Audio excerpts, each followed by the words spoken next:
대망의 잔금이에요. 이게 역시 제일 중요하죠. 가급적 이걸 가장 크게 가져가는 게 좋다고 생각합니다.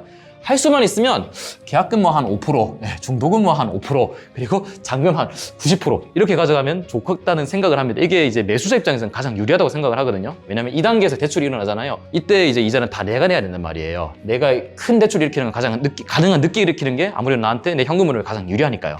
그러면은 예를 들어서 뭐 80%라고 칩시다. 그러면은 뭐 제가 여기는 7억 적어놨는데 뭐 8억이라고 쳐도 됩니다. 아무튼 그랬을 때 현재 은행 주담대 대출 대략적으로 한 4에서 4.5% 정도 사이 나오는 편입니다. 물론 이게 회사마다 좀 다르고요. 또 요즘 하도 금감원 같은 데서 이게 가상금리 올리고 그런 게 많아가지고 지금은 금리가 좀 비쌀 수는 있어요. 그런데 이 영상이 나가실 때쯤이면은 아마 금리 인하가 되거나 했을 수도 있습니다. 그러면 아마 한 4% 정도까지는 그래도 내려오지 않을까 그런 생각을 해봅니다. 제가 어제 조회를 해봤는데 인터넷 전문은행 K모뱅크 같은 경우에는 4%로 이제 일단 고시를 해놨더라고요. 그렇게 가정한다면은 연소득 1억 잡잖아요. 그리고 이제 내가 이제 대출을 8억을 받잖아요. 그러면 DSR 40.12%, 1, 2%는 좀 포기해야 되긴 합니다만 딱 맞춰서 8억 나와요. 거의 연끌이 가능하다는 얘기입니다.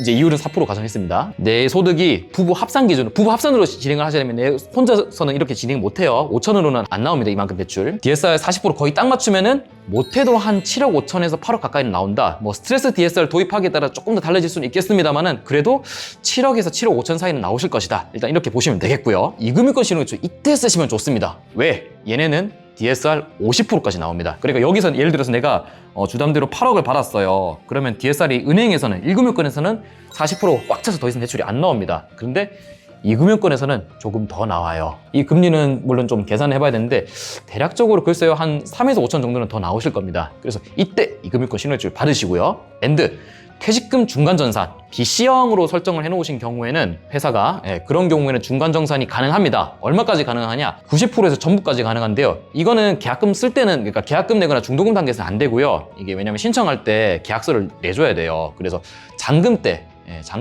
이제 내가 퇴직금 중간정산을 할 수가 있어요. 몇 프로 나오느냐?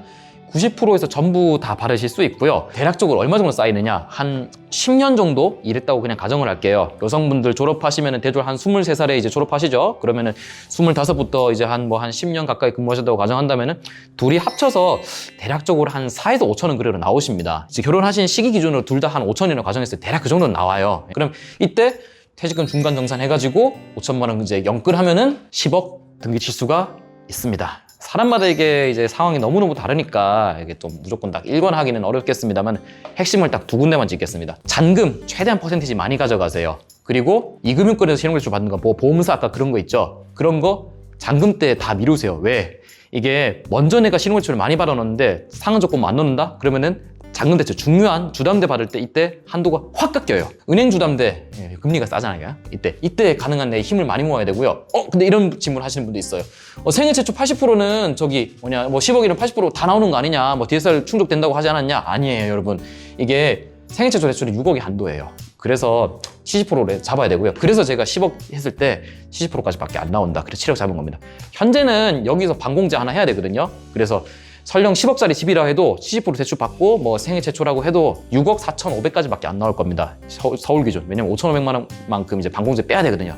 이건 1금융권은 다 똑같아요. MCJ, MCI 반영이 안 돼요. 규제라는 거는 항상 물 흐르지 변하는 것이니까. 핵심은 잔금을 크게 가져간다. 그리고 퇴직금 중간 정산과 이금융권 신용대출 그리고 은행 주담대 이거를 가장 마지막에 최대한 연끌을 하셔야 된다. 혹시나 이제 만약에 대출 규제에 따라서는 한도가 좀 더 나오거나 금리 변동에 따라서는 이 같은 이제 공식의 변동이 있을 수 있겠습니다만은 큰 원칙은 변하지 않습니다. 들어주셔서 감사합니다.